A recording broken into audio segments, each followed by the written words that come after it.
Embracing Shadows, Wabbit Tales Flash Fiction Story Number 2. As the sun dipped below the horizon, it painted the sky with a fiery brush, leaving behind a masterpiece of deep crimson and molten gold in a final symphony of the day. A day filled with more honored promises and desires that were not born of her heart, though she had carried them out with unwavering dedication.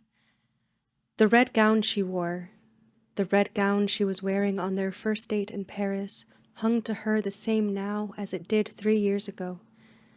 She dangled her legs over the edge of the metal balcony railing, letting the wind tussle the train, and ran her fingers over the laced bodice that hugged her curves. He had always loved lace, especially red lace, which was the precise reason she chose that garment then and now. Then, he had walked up behind her as she gave herself a once-over in the vanity mirror in the hotel room, wrapped his hand around her bodice and squeezed her tightly before breathing a heavy groan of approval in her ear, pulling her with him with a sensitive yet claiming kiss to her temple. Now, her hand traced where his was, and she could feel the gentle phantom press of his fingers into her skin, the way he held her. She glanced over her shoulder to the small vanity next to the 4-poster bed and saw the faint apparition of that memory's ghost. His arms around her, her head tilted into the crook of his neck before disappearing back into the shadows they now lived.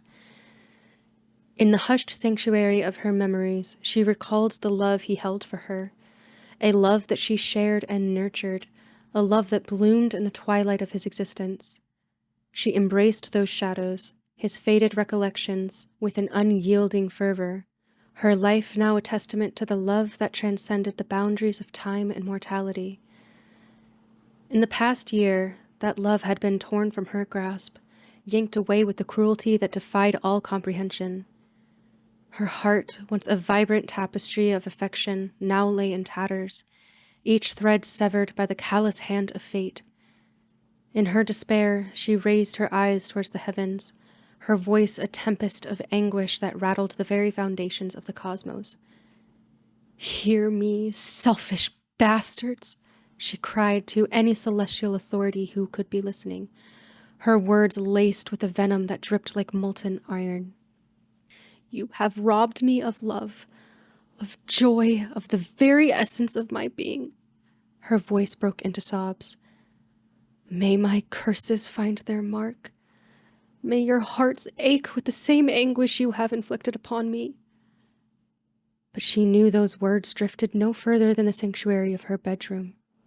But she dared to hope that her cries would reach their ears, that her pain would sting them as deeply as their cruelty had stung her.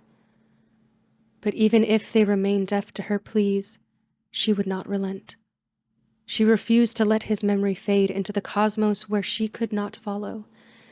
In the weeks following her declaration, she slowly foraged that bitterness into cherished devotion. Among the shadows of what once was her heart and soul, she found a small glimmer of light, a light that held a familiar comfort, a comfort she would know anywhere. It was him. He had found his way back to her the way he always vowed he would, should fate be cruel enough to take him first. A vow she prayed he'd never have to fulfill. Yet here he was, taking his seat beside her in the darkness, bringing with him his radiant light woven from starlight and laughter. It was with his ethereal touch and whispers of a passion like no other that she knew their time together was not over. Not yet. And she knew just how to honor what was left. Her journey began by revisiting the cherished places that had once set his spirit ablaze. From the cities that played a crucial role in shaping his captivating identity, the vast countrysides and monuments that awoke in him a profound appreciation for nature and the people who cherished it in return, and finally to the mountain peak that he believed stood as a challenge to conquer, a testament of strength and a symbol of triumph against that very challenge. Over the last 365 days, Violet followed in his footsteps, retracing his every step, and seeing the countless acts of compassion he had once described. She absorbed every detail of the landscape, taking in the seamless fusion of land and sea against the horizon, just as he had.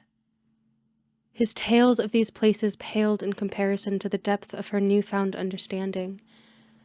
Amidst the breathtaking beauty, she felt his presence in every act of kindness, sensing his essence in every fleeting glimpse amidst the shadows. His memory bestowed upon her an inexplicable serenity.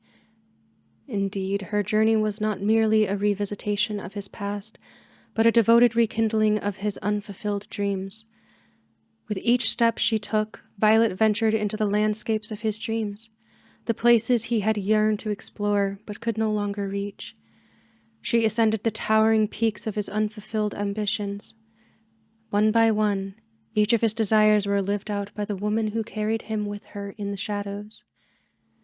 She picked up each fragment of his soul that the fates scattered, with each conversation and meal shared amongst the humanity he had spent years seeking out. With each dream of his fulfilled, Violet felt a piece of him return to her, his memory restored and his spirit weaving itself back together. Each completion of his untouched aspirations healed the broken heart that also shattered. She was healing. Finally healing. She brought back his legacy and in turn found the peace she didn't know would be waiting for her.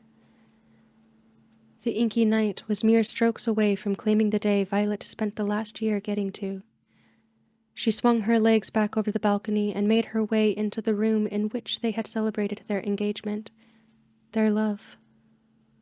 Standing at the very vanity where he had wrapped his arms around her, she blotted her lips and checked her complexion just as she did then. Recreating that night, as precise as she could, she knew this was where her year would take her.